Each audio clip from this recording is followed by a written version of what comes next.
বাগান থেকে একের পর এক আনারস সংগ্রহ করছেন কৃষকেরা। কেউ ফল বাছাই করছেন, কেউ আবার প্রস্তুতি নিচ্ছেন বাজারে পাঠানোর। বছরের এই সময়টাতেই সবচেয়ে বেশি ব্যস্ততা থাকে নরসিংদীর পলাশ উপজেলার রাবান এলাকার আনারস চাষিদের। মাটির মান ভালো, এটা লাল মাটি। এখানে যা কলা কোন, আনারস কোন, কাঁড়াল কোন, এটা খালি মিষ্টি লাগবো, খাইলে আপনার সুস্বাদু লাগবো। দীর্ঘদিন ধরে এই এলাকায় চাষ হচ্ছে ঘোড়াশাল জাতের আনারস। স্বাদ ও গুণগত মান ভালো হওয়ায় দেশের বিভিন্ন এলাকায় রয়েছে এর ব্যাপক চাহিদা। এই গত আষাঢ়ে রুইছি আর কি, ছাড়া আইন আর কি সবাই করে আমগো এলাকার জলডুগি, এটা মানে আগে তুই এটার পরিচর্যা সবাই ঘুরেছে। ফলন মোটামুটি ভালোই, গাছের বেশ অর্ধেক আইছে। এলাকার অনেক পরিবারের বাড়ির আঙিনা ও জমিতে রয়েছে ছোট বড় আনারসের বাগান। প্রতি বাড়ি বাড়ি আনারসের চাষ হয়, বাসায় চাষ করে, এবং আনারস খুবই বিখ্যাত। আমাদের মাটির গুণগান ভালো, দীক্ষা মাটি উর্বরতা শক্তি ভালো, এই কারণে আমাদের আনারস ভালো বলে, ভালো খায়। চাষিরা জানান গত বছরের তুলনায় এবার ভালো হয়েছে ফলন।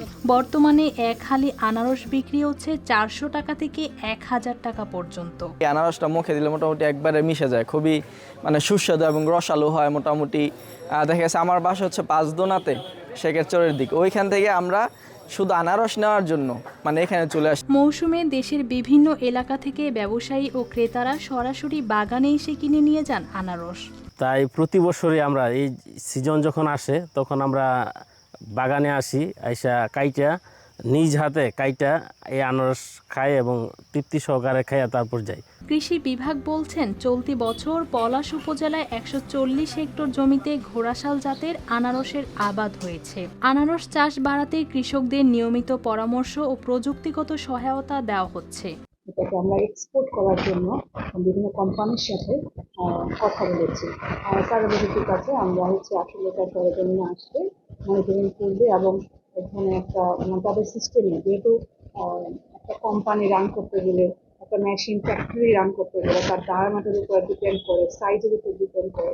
তো এটার সাইজ আসলে যদি ওই ডায়ামিটারে হয়, ওরা আসে দেখে এটা নিবে। রাবান এলাকার এই আনারস এখন শুধু স্থানীয় চাহিদাই মেটাচ্ছে না, পৌঁছে যাচ্ছে দেশের বিভিন্ন অঞ্চলের বাজারেও। আর ভালো দাম পাওয়ায় খুশি এখানকার চাষিরাও। News desk, RTV।